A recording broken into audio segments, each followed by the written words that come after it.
আমার তো মনে হয় একটা রুমের বা একটা বাসার সবথেকে ইম্পর্ট্যান্ট পার্ট হচ্ছে ডাইনিং স্পেস। আর ডাইনিং স্পেসটাই যদি পরিষ্কার না থাকে, ডাইনিং টেবিলটাই যদি পরিষ্কার না থাকে, তাহলে তো অবশ্যই দেখতে ভালো লাগবে না। তো সবসময় চেষ্টা করি ডাইনিং টেবিলটা নিজের মতো করে সুন্দর করে গুছিয়ে রাখার জন্য। তো আমি তো প্রতিদিন সকালেই সেই কাজটা করে থাকি। আজকে সেটা আপনাদের সাথে শেয়ার করব। আসসালামু আলাইকুম, welcome to my and the blog. কেমন আছেন সবাই? আলহামদুলিল্লাহ, আমিও ভালো আছি। এই তো সকালে উঠে আমি সাবার স্কুলের টিফিন সব কিছু রেডি করে এখন নিজের কাজটা একটু করে নিব। নিজের কাজ বলতে থাকি, ডাইনিংটা আমি যদি পরিষ্কার না করি সকালে, তাহলে আমার কাজ খুবই খারাপ দেখায়। তো এই তো সাবা আমাকে একটু হেল্প করে দিচ্ছে। সে ঘুমের থেকে উঠেছে, এখন স্কুলে যাবে। তো মেয়ে তো মায়ের কষ্ট তো একটু বুঝতেই পারে। যাই হোক, তো আমার এই তো টেবিলটা ওয়াশ করা প্রায় শেষের দিকে। আমি দেখছিলাম ভালোভাবে যে চকচক করছে কি না। তো দেখলাম যে ঠিকঠাকই আছে। আর যেহেতু সাবা সারা ছোটো, আমি তো চেষ্টা করি সবসময় কাচটার ব্যবহার করার জন্য, মানে কাচের উপর কোনো কাপড় বা কোনো না ব্যবহার করে শুধু রানারটাই ব্যবহার করব। কিন্তু সাবা ছাড়ার জন্য তো একটু নোংরা হয়ে যায়। তো যতটা পারি চেষ্টা করি যে হচ্ছে গুছিয়ে রাখা। তো ওই সাদা যেটা পলি, যেটাকে আমরা র্যাক্সিন বলে থাকি, ওটাও দিয়ে রাখি মাঝে মাঝে। তো যাই হোক, সুন্দর করে ওয়াশ করার পর আমি সবগুলো বটল এক জায়গায় দিয়ে দিলাম। আর কিছু ফল ছিল ফলের ঝুড়িতে, সেগুলো একটু পরিষ্কার করে আবার রেখে দিলাম। আর এই ফলের ঝুড়িতে একটু ফল না থাকলে আমার আবার দেখতে ভালো লাগে না। তো এরপর আমি সবথেকে ইম্পর্টেন্ট যে জিনিসটা হচ্ছে, এই যে আমার হচ্ছে টেবিলের আমি এক কর্নারে, ঠিক এই কর্নারে আমি হচ্ছে রাখি ওষুধের বক্স। তো ওষুধের বক্সটা যদি মানে হাতের কাছেই না থাকে তো সমস্যা হয়।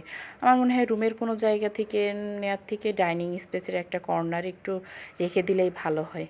তো যাই হোক, এরপর আমি দুপুরে রান্নায় চলে আসলাম। এর মাঝে সাবার স্কুল থেকে এনেছি, খাইয়েছি। তো আমি এখানে বাটা মাছ, তারপরে সরপুঁটি, তারপরে রুই মাছ সব ভেজে রেখেছিলাম একটু বেশি করে, যাতে 2-1 দিন একভাবে রান্না করে ফেলা যায় কোনো ঝামেলা ছাড়াই, কারণ ঈদ সামনে একটু মেশিনেরও কাজ থাকে। তো যাই হোক, প্রথমে আমি আলুটা একটু তেল আর লবণের উপর দিয়ে ভেজে নিব, সাথে একটু পেঁয়াজ দিব।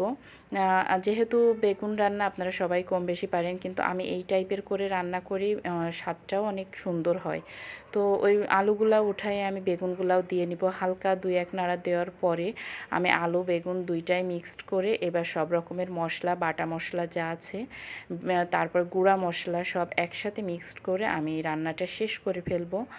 তো দেখুন, এরপর আমি মশলাগুলো ভালোভাবে নাড়াচাড়া করে ঢাকনা দিয়ে ঢেকে দিব। সব রকমের মশলা বলতে যেমন পেঁয়াজ বাটা, রসুন বাটা, লবণ, কাঁচামরিচ বাটা, এটা পাটাই বেটে নিয়েছিলাম। তো এরপর এটা যখন একটু কষানো টাইপের হয়ে গেছে, তখন আমি হালকা পানি দিয়ে নিব। যেহেতু বেশি পানি দিব না, কাদা কাদা করে রাখবো। তো হালকা পানি দেওয়ার পর আমি এর উপর মাছগুলো ছেড়ে দিব। মাছগুলো ছেড়ে দিয়ে আমি ঢাকনাটা দিয়ে ঢেকে দেবো। আর যেহেতু এই মাছটা অনেক স্বাদ লাগে খেতে, তো আমি একটু হালকা মানে ইয়ে করে ভেজেছি, যেটা সাবার বাবা একটু কড়া মাছ ভাজা পছন্দ করে। তো মাছ ভাজাগুলো বেশটা একটু ইয়ে হয়ে গেছিলো, কড়া কড়া, তো সুন্দর হয়েছিল সব মিলে। তো এই তো প্রায় শেষের দিকে আমার রান্না। আর রান্নাটা দেখুন এত লোভনীয় হয়েছে, খেতেও বা মাশাল্লাহ সবাই অনেক প্রশংসা করেছে।